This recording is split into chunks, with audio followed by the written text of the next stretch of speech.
여기 정말 돈 많은 노모와 외아들이 있어. 내가 알아보니까 돈이 어마어마해. 우리 이 집 딱 한탕만 하고 이 생활도 청산하자. 네가 와서 둘을 홀려서 결혼하고 그 집 재산 빼돌리면 끝나는 거야. 이번엔 확실한 거야? 지난번처럼 실패하는 거 아니지? 이번엔 확실하니까 걱정하지 마. 주소 불러줄게. 너 못 본 지도 오래돼서 통화만 해도 아랫도리가 불끈불끈하다. 빨리 와라. 네가 너무 그립다. 오늘 전해드릴 이야기는 1991년 사기를 치기 위해 시골에 내려간 한 여자의 예상치 못한 감정과 선택에 대한 이야기입니다. 가슴이 따뜻해지기도 하고 먹먹해지기도 하는 이야기, 지금부터 시작합니다. 본격적인 시작에 앞서 구독과 좋아요를 눌러주세요. 구독은 무료입니다. 강수영은 서울에서 삶에 지친 얼굴로 한 남자 앞에 앉아 있었습니다. 그녀는 사기 행각을 함께해온 남자 이항규와 마지막 작전을 짜고 있었죠.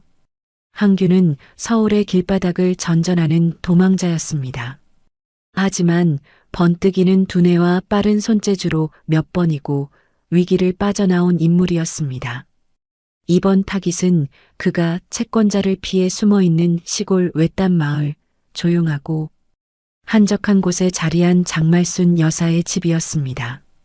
말순은 평생 농사로 아들을 키워낸 마음 따뜻한 어머니였습니다. 그녀의 아들 장도철은 젊은 시절 사고로 한쪽 다리가 살짝 불편한 노총각이었습니다. 두 번의 결혼 실패 끝에 마음의 문을 닫고 살아가는 그에겐 친구도 기대도 없었죠.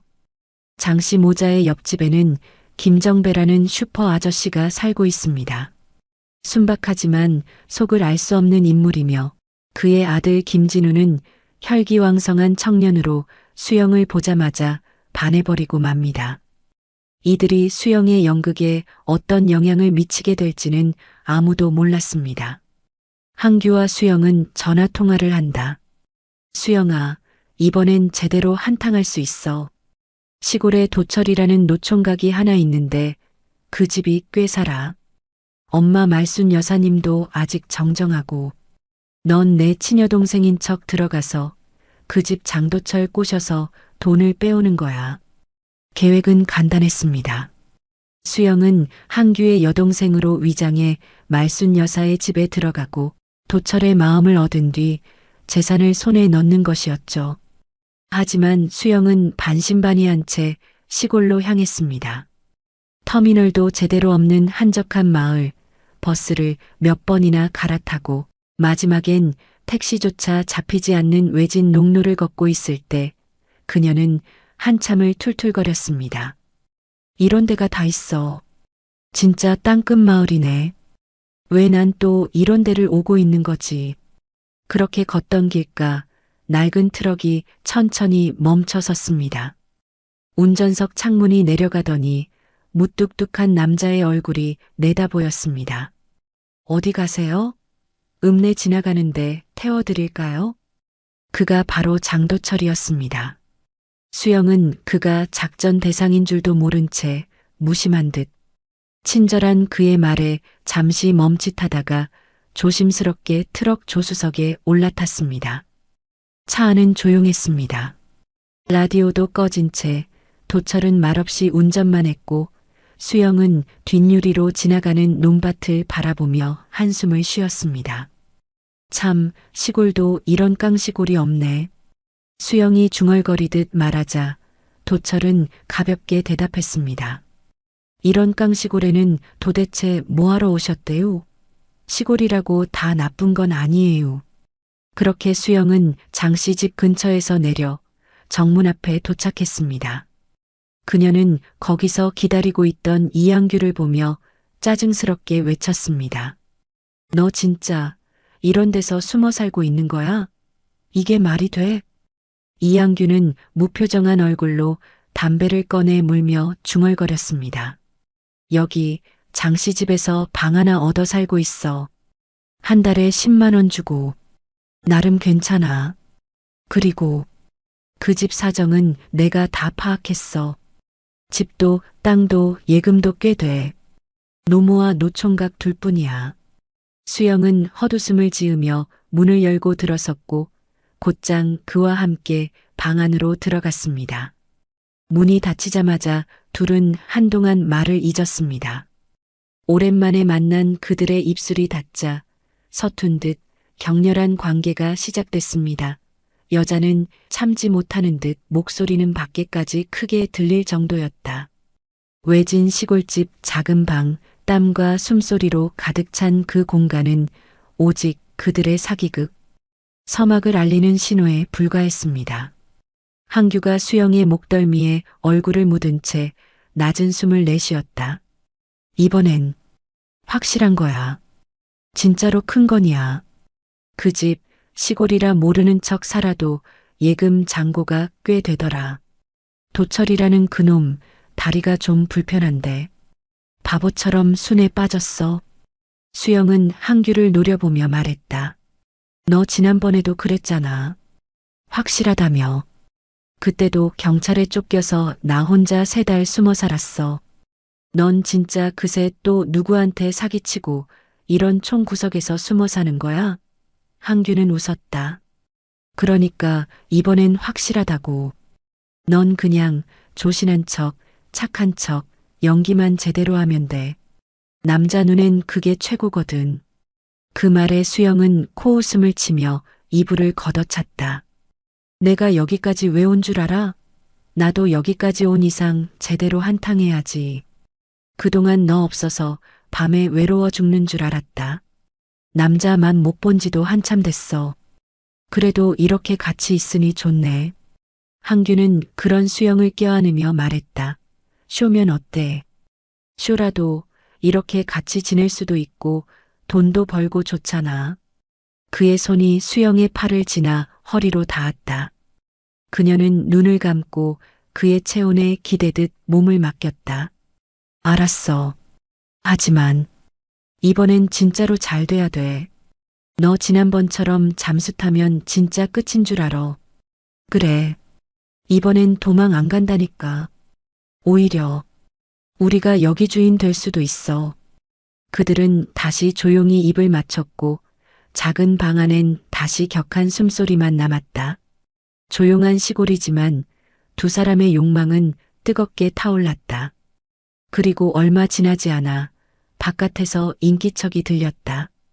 장도철과 장말순이 집에 돌아온 것이다. 수영은 재빨리 이불에서 일어나 옷을 단정히 입고 거울 앞에서 머리를 가다듬었다. 가슴 깊이 숨을 들이마신 그녀는 조심스레 방문을 열고 나왔다. 안녕하세요. 저는 강수영이라고 해요. 오빠가 여기 잠시 지낸다고 해서 저도 며칠만 같이 지내게 됐어요. 불편하지 않으시면. 장도철은 수영을 머리부터 발끝까지 훑어보듯 바라보다가 말없이 고개를 끄덕였다. 그의 눈빛엔 경계와 의심이 담겨 있었다. 그에겐 익숙한 표정이었다. 그는 과거 2번이나 맞선을 통해 여자를 만났지만 모두 그를 떠났다. 어떤 이는 그의 다리를 보며 불쌍하다고 했고 어떤 이는 대놓고 이건 아닌 것 같다며 연락을 끊었다. 그가 겪은 건 단순한 외로움이 아니라 반복된 거절과 차별이었다. 그래서였을까? 살갑게 웃으며 말을 거는 수영이 그에겐 불편했다. 오히려 의도가 있지 않고서야 이런 시골까지 따라온다는 건 쉽게 납득할 수 없었다. 여기까지 오는 것도 쉽지 않았을 텐데요. 시골이 그런 데잖아요. 왜 굳이 이런 데까지 따라오신 건지 조금 의외라서요. 도철의 말은 정중했지만 뼈가 느껴지는 말투였다. 수영은 살짝 당황했지만 미소를 지우지 않았다. 오빠가 워낙 힘들어해서요. 잠깐이라도 같이 있으면 좋겠다 싶어서. 저도 뭐 서울에 있어봐야 별로 달라질 게 없더라고요. 아이구야 그래. 항규가 여동생 있다고는 했는데 이렇게 곱고 단정한 처자인 줄은 몰랐네. 어서 와. 불편하게 생각 말고 엄마처럼 생각해. 수영은 조심스럽게 말을 이었다. 그런데요. 아무리 친오빠라고 해도 같이 방을 쓰는 건 좀 불편하더라고요. 혹시 어머님 방에 잠깐 신세를 져도 될까요? 말수는 당황한 듯 하다가 이내 웃으며 고개를 끄덕였다. 그럼 내 방에서 자. 방은 좁아도 충분히 2명을 잘 수 있어. 며칠이고 자도 되니 걱정하지 마. 내 아들 도철이도 나이 먹도록 혼자라 걱정이 많았는데 이렇게 인연이 찾아오니 괜히 마음이 놓인다. 그날 저녁 말수는 수영에게 집안 구조며 살림살이 말할 필요도 없는 자기 자식인 도철의 어릴 적 이야기까지 줄줄이 늘어놓았다. 부엌 찬장에 어떤 김치가 들어있는지부터 도철이 어떤 음식을 좋아하는지까지 빠짐없이 알려주며 수영을 진심으로 챙겼다. 그녀는 내심 수영을 장래의 며느리로서의 가능성을 상상하며 이미 마음을 열기 시작한 것이다. 그렇게 몇 시간이 지났을까? 수영은 헝클어진 머리를 손으로 정리하며 작게 한숨을 내쉬었다. 한규야, 너 진짜 여긴 자신 있어? 나 솔직히 그 도철이란 남자 좀 무서워. 말은 없고 눈빛이 너무 깊어서 내 속을 들킨 기분이야. 한규는 담배를 꺼내 창문을 열고 불을 붙였다. 걘 그냥 말 없는 거야. 시골놈 다 그렇지 뭐. 우리가 하는 말 하나도 안 믿는 표정이긴 하지만 그래도 넌 걔한테 통할 거야. 넌 사람 눈을 흔들 줄 알잖아. 수영은 바닥에 누우며 말했다. 나 자신도 흔들리고 있는데 이번엔 왜 이렇게 힘들지? 그냥 연기하면 되는데 이 집 어머니는 진짜 날 믿는 눈빛이야. 그런 눈 못 보겠어.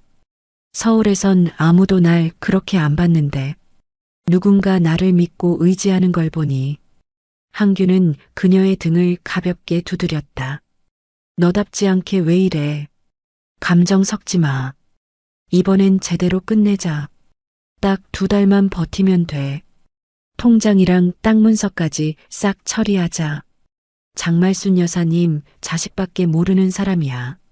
며느리 노릇만 잘하면 마음문 활짝 열릴 거야. 수영은 아무 말 없이 창밖 어둠을 응시했다. 기찻길 건너편에서 들려오는 개 짖는 소리가 유난히 크게 느껴졌다. 그 순간 그녀는 알 수 없는 불안에 손을 꼭 움켜쥐었다. 수영이 말순의 방에 머무르게 된 첫날 밤 그녀는 어색한 이불 속에서 천장을 바라보며 뒤척였다. 창호지 너머로 새어들어오는 달빛은 어쩐지 따뜻했다. 낮에 본 말순의 환한 미소, 도철의 무뚝뚝하지만 뭔가 쓸쓸한 눈빛이 자꾸 떠올랐다. 다음 날 아침 수영은 새벽부터 일어나 부엌으로 향했다. 부엌은 좁고 오래된 솥이 걸린 아궁이 옆엔 장작이 쌓여 있었다. 물은 펌프에서 길어야 했고 고무장갑은 누렇게 바랬다. 그녀는 서울에선 해본 적 없는 집안일을 묵묵히 해나가기 시작했다. 말수는 그런 수영을 곁눈질로 바라보다가 조용히 미소를 지었다. 아가씨, 살림살이는 괜찮아? 힘들진 않아? 네, 괜찮아요. 오히려 몸을 움직이니까 마음이 편한 것 같아요. 말수는 수영의 등을 토닥이며 말했다. 그 말 들으니 참 고맙네. 우리 도철이도 그런 말 한번 해준 여자가 없었거든. 세상에 저런 순한 아들이 어디 있다고 다들 눈만 높아갔곤. 그날 오후 수영은 도철과 마당에서 우연히 마주쳤다. 도철은 개밥그릇을 씻고 있었고 수영은 장독대 쪽에 있던 깨진 항아리를 정리하고 있었다. 도와드릴까요? 수영이 먼저 말을 걸었다.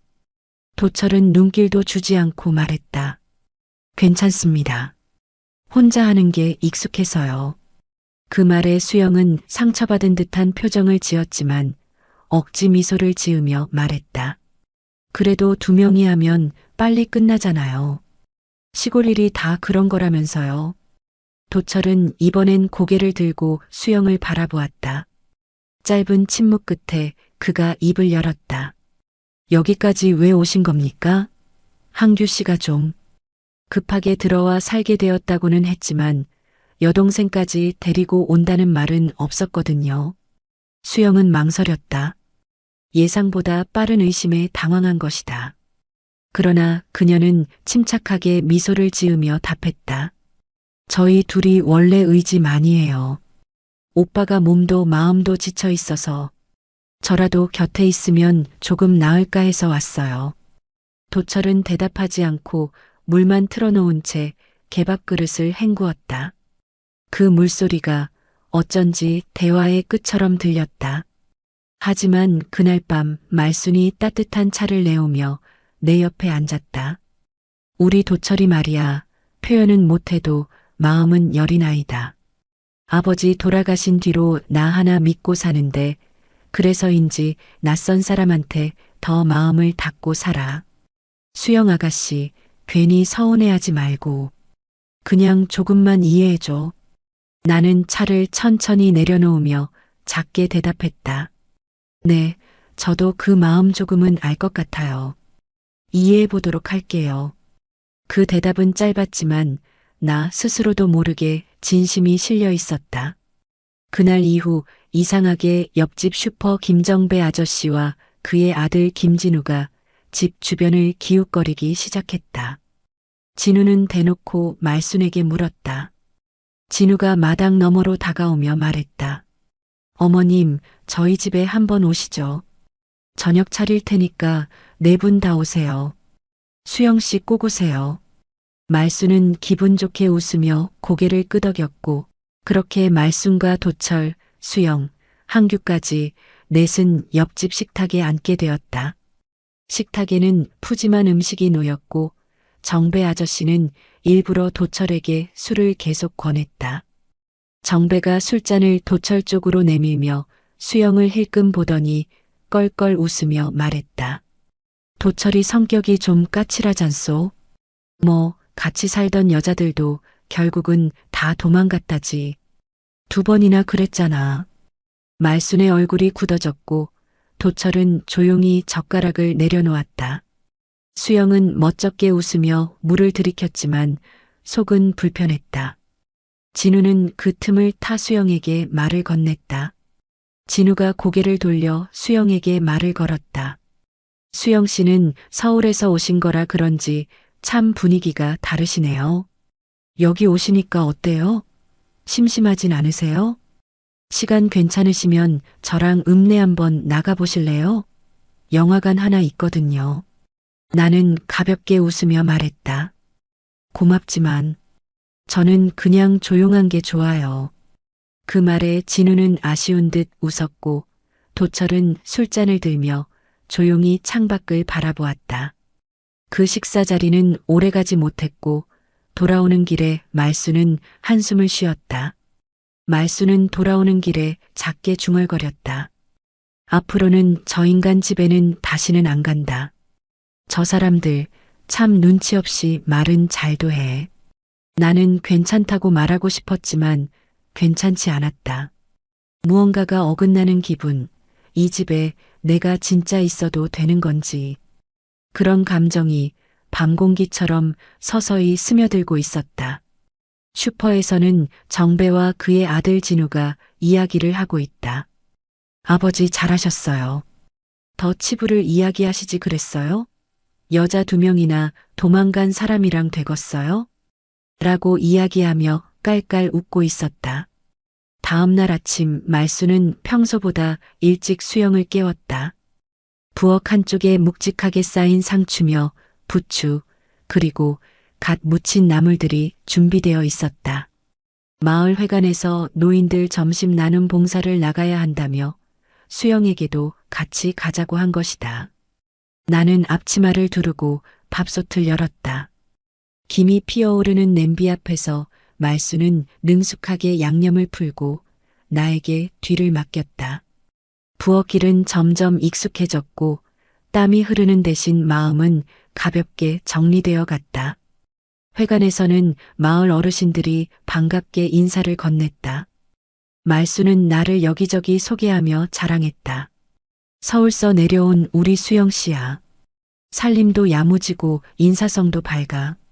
요즘 보기 드문 아가씨지. 그 말에 어르신들 중 몇 명은 나를 유심히 보며 고개를 끄덕였다. 그러다 누군가가 말했다. 그럼 그 장도철이랑은 어떻게 되는 건가? 그 집도 인연 좀 맺어야지. 도철이 나이도 있고 혼자 두긴 아까운 아이여. 나는 당황해 고개를 숙였지만 말수는 웃으며 넘겼다. 에이, 아직 그런 건 아니에요. 도철이가 말이 없어서 그렇지 속은 괜찮은 앤데 말이죠. 그날 오후 마당에서 물을 뿌리던 도철과 다시 마주쳤다. 나는 일부러 다가가 말을 걸었다. 오늘은 더워서 그런지 일하기 더 힘드시겠어요. 도철은 대꾸하지 않았다. 하지만 이젠 익숙했다. 나는 물조리개를 들고 그 옆에서 함께 꽃밭에 물을 주었다. 몇 분 뒤 도철이 낮게 물었다. 여기 불편하지 않습니까? 솔직히 말해도 괜찮습니다. 나는 잠시 고개를 돌려 그를 바라보았다. 햇볕에 살짝 그을린 이마, 땀방울이 흘러내리는 뺨. 그 얼굴은 그저 투명해 보였다. 불편한 데도 있죠. 다 처음이니까요. 하지만 조금씩 좋아지고 있어요. 여기 공기랑 사람들, 그리고 도철 씨랑 말순 어머님도요. 그 말에 도철은 고개를 돌리지 않은 채 천천히 고개를 끄덕였다. 저녁 무렵 항규가 수영을 따로 불러냈다. 장독대 뒤쪽 작은 창고 앞에서 담배를 피우며 말을 꺼냈다. 분위기 좋네. 거의 다 넘어온 거 아냐? 그 어머니도 완전 너한테 빠졌고, 도철이도 내가 보기엔 마음 열기 시작한 것 같고, 나는 눈살을 찌푸렸다. 그만해. 나 더는 그런 식으로 사람 대하고 싶지 않아. 이 집 식구들 진심으로 대해주는 게 보여. 항규는 비웃듯 웃었다. 야, 우리 지금 장난하냐? 감정 섞지 마. 수영아, 너 그런 성격 아니잖아. 우리는 지금까지 그렇게 살아왔고, 그 도철 불쌍해서 그래. 그런 놈들 다 그래. 너한테 마음 열면 그땐 훅 가는 거야. 그게 기회라고. 나는 아무 말 없이 돌아섰다. 마음속에서 무언가 서서히 무너지고 있다는 걸 느꼈다. 더는 예전의 내가 아니었다. 밤이 되자 말수는 내게 조용히 다가와 작은 보자기를 내밀었다. 그 안에는 어머니 유품인 오래된 머리빗과 비녀가 들어 있었다. 내가 아끼던 건데. 서울 올라가면 하나쯤은 기억으로 가져가라고. 뭐, 아직 떠날 거란 생각은 안 들지만 말이야. 나는 그 순간 눈물이 날 뻔했다. 말순의 손을 꼭 잡으며 말했다. 정말 감사해요. 저한테 너무 과분한 마음이에요. 그 밤 방 안에서 나는 처음으로 깊게 잠이 들었다. 그저 잠깐 머무는 곳이었던 이 집이 처음으로 돌아가고 싶은 곳처럼 느껴졌다. 며칠 뒤 마을에 장이 서는 날이었다. 말수는 수영에게 읍내에 함께 다녀오자고 했다. 수영은 도철에게 읍내에 좀 태워달라고 조심스레 부탁했고 도철은 말없이 차를 꺼내왔다. 미장원 앞에 도착하자 수영은 거기서 내렸다. 도철은 근처 슈퍼에 잠시 다녀오겠다며 자리를 떴고 미장원 안에 들어선 수영은 머리를 감고 의자에 앉아 커트를 기다렸다. 그때 옆자리에 앉은 여자가 물었다. 아가씨, 혹시 그분이랑 사귀는 사이예요? 수영은 고개를 갸웃했다. 그분이요? 조금 전에 데려다 준 남자분. 다리를 좀 저는 분. 수영이 고개를 젓자 여자는 한숨을 쉬며 말을 이었다. 다행이네요. 그 사람 말이에요. 여자들이 몇 번이나 같이 살다가 다 도망갔어요. 성격이 아주 까다롭고 워낙 말도 없고 내가 괜히 하는 말이 아니라 아가씨가 아까워서 그래요. 수영은 순간 얼굴이 달아올랐다. 마음속에서 무언가가 툭 하고 끊어졌다. 그 사람이 어떤 사람이든 제 일은 제가 알아서 할게요. 남한테 함부로 그런 말하는 거, 그거야말로 아줌마가 예의 없는 거 아닌가요? 순간 미장원 안이 조용해졌다. 그 말을 듣고 다시 돌아온 도철은 말없이 수영을 바라보았다. 차 안으로 돌아온 후에도 그는 한참 동안 아무 말이 없었지만 그의 눈빛은 이전과 분명히 달라져 있었다. 그날 저녁 수영은 갑작스럽게 속이 메스꺼워졌고 구토를 반복했다. 말수는 걱정스러운 얼굴로 쳐다봤다. 그녀는 혼자 읍내 병원을 갔다. 의사는 진료 후 조용히 말했다. 임신입니다. 2개월 정도로 보이네요. 수영은 그 자리에서 말없이 창밖을 바라봤다.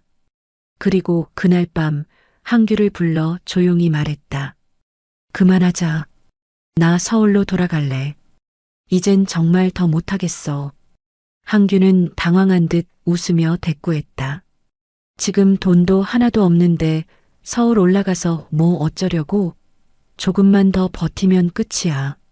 지금 도철이고 말순 어머님도 다 너한테 다 넘어갔어. 너 쳐다보는 눈빛을 보면 모르냐? 조금만 하면 끝이야. 수영은 망설이다가 말했다. 임신이야. 한규는 몇 초간 멍하게 있다가 말했다. 근데 그게 내 애라는 증거라도 있어? 그 말에 수영은 할 말을 잃었다. 그 순간 모든 것이 무너지는 듯한 기분이었다. 한편 정배와 진우는 수영의 친오빠로 알고 있는 한규에게 접근했다. 둘은 골목 어귀에서 그를 불러 세웠다. 한규 씨, 우리 진우하고 수영 씨 좀 잘되게 도와주시면 안 되겠어요? 뭐 오빠시라면서. 이 동네 정서에선 오빠가 나서주면 잘 풀리거든요. 한규는 냉큼 웃으며 대답했다. 도와드리죠. 근데 제가 지금 서울에 급히 올라가야 하는데 돈이 좀 모자라서요. 한 일주일 안에 꼭 갚겠습니다. 1,000만 원만 좀 부탁드릴 수 있을까요? 정배는 곤란한 표정을 짓고는 말순에게 찾아가 급히 돈을 빌려달라고 부탁했다. 말순은 깊이 생각도 하지 않고 수영의 오빠인 한규를 위해서 정배에게 돈을 건넸다. 그리고 다음 날 한규는 짐을 싸서 호련히 마을을 떠났다. 연락도 없이 며칠이 지나도 한규는 돌아오지 않았다. 도철은 이상하게 여긴 끝에 한규를 소개해준 서울에 있는 지인에게 전화를 걸어 이한규에 대해 물었다. 그리고 뜻밖의 말을 들었다. 이한규, 걔 여동생 없어. 외동이야. 도철은 충격의 말을 잃었다. 그날 밤 그는 수영을 불렀다. 왜 여기 온 겁니까? 다 거짓이었네요. 당신도 사기치러 온 거였죠. 그 사람 돈만 챙기고 갔습니다. 정배 아저씨한테 1,000만 원 꿔서 갔다고요. 벌써 오기로 한 날이 훌쩍 넘었어요. 연락도 안 받고요. 그러니 당신도 이제 곧 떠날 거 아니에요? 어머니가 이 사실 아시면 그 자리에서 쓰러지십니다. 당신과 한규가 사기꾼이었다는 걸 알면요. 빨리 떠나세요. 수영은 아무 말 없이 고개를 숙였다. 눈물이 뺨을 타고 흘렀다. 자신이 저지른 모든 일이 무너지는 순간이었다. 도철은 은행에 갔다 온 후 슈퍼집 정배의 아들인 진우에게 조용히 봉투를 꺼냈다. 한규 씨가 너한테 돈 좀 전해달라고 주더라며 진우에게 한규가 꿔간 돈을 건넸다. 그리고 그 돈을 받은 진우의 아버지 정배는 말순에게 돈을 갚았다. 수영은 아무 말 없이 고개를 숙였다. 눈물이 뺨을 타고 흘렀다. 자신이 저지른 모든 일이 무너지는 순간 단 한 사람의 손길만이 그녀를 붙잡아주고 있었다. 도철에게 사기극이 모두 들통난 다음 날 수영은 말순을 따로 불렀다. 잠시 서울에 다녀오겠다고 조용히 말했다. 말순은 무슨 일인지 묻지도 않고 그저 고개를 끄덕였다. 그날 밤 말순은 수영의 손에 작은 상자를 쥐어주었다. 그 안엔 그녀가 평생 아껴온 금가락지가 들어 있었다. 이건 예전 며느리들한테도 안 준 거야. 나한텐 내가 참 좋은 사람이었어. 잠시 서울 다녀오더라도 이건 꼭 가지고 있어. 다시 돌아올 사람이라 믿을게. 수영은 차마 아무 말도 하지 못했다. 그 마음이 따뜻할수록 가슴이 더 저릿했다. 수영은 그 상자를 받았지만 떠날 때 몰래 그 방에 두고 나왔다. 다음 날 수영은 터미널로 향했다. 말수는 끝까지 배웅을 나와 손을 흔들었지만 도철은 나오지 않았다. 그는 집 안에서 문 밖을 보지도 않았다. 수영을 사랑했지만 너무 괘씸했다. 단지 말도 없이 짐을 싸서 떠나려 했기 때문이 아니라 자신과 말순에게 진심으로 다가온 척하며 사기를 치러 들어온 그 마음 자체가 참을 수 없었기 때문이다. 그래서 더 차갑게 외면할 수밖에 없었다. 해가 저물 무렵 슈퍼 앞에 앉아있던 도철은 정배로부터 우연히 이야기를 듣게 된다. 수영 씨는 아까 터미널 앞에서 마주쳤어. 이제 곧 떠난다더라고. 서울 간다던데. 그 말에 도철은 순간 숨이 턱 막혔다. 말도 없이 곧장 터미널로 달려갔다. 하지만 역에 도착했을 때 막차는 이미 출발한 뒤였다. 플랫폼에는 아무도 없었고 대합실엔 텅 빈 바람만 불어왔다. 도철은 그대로 주저앉아 고개를 숙였다. 그렇게 발길을 돌리던 도중 어두운 역 한편 벤치에 앉아 있는 수영을 발견했다. 머리를 떨군 채 앉아 있던 그녀는 도철이 다가오자 고개를 들었다. 왜? 안 탔어요? 수영은 조용히 웃었다. 잘 모르겠어요. 그냥 너무 정이 들어버렸나 봐요. 떠나는 게 겁나더라고요. 도철은 가슴 깊이 무언가가 벅차올랐다. 그는 조심스레 품에서 작은 상자를 꺼냈다. 말순이 건넸던 그 금가락지였다. 어머니가 이걸 당신한테 주셨습니다. 나는 그걸 다시 뺏으려고 했어요. 그런데 지금은 주고 싶어졌습니다. 앞으로 같이 살자는 말, 이젠 해도 되겠습니까? 도철은 금가락지 하나를 꺼내 수영의 손에 끼워주었다. 수영의 눈을 흔들렸고, 그리고 천천히 고개를 끄덕였다. 그 순간 도철은 말없이 그녀의 손을 잡았다.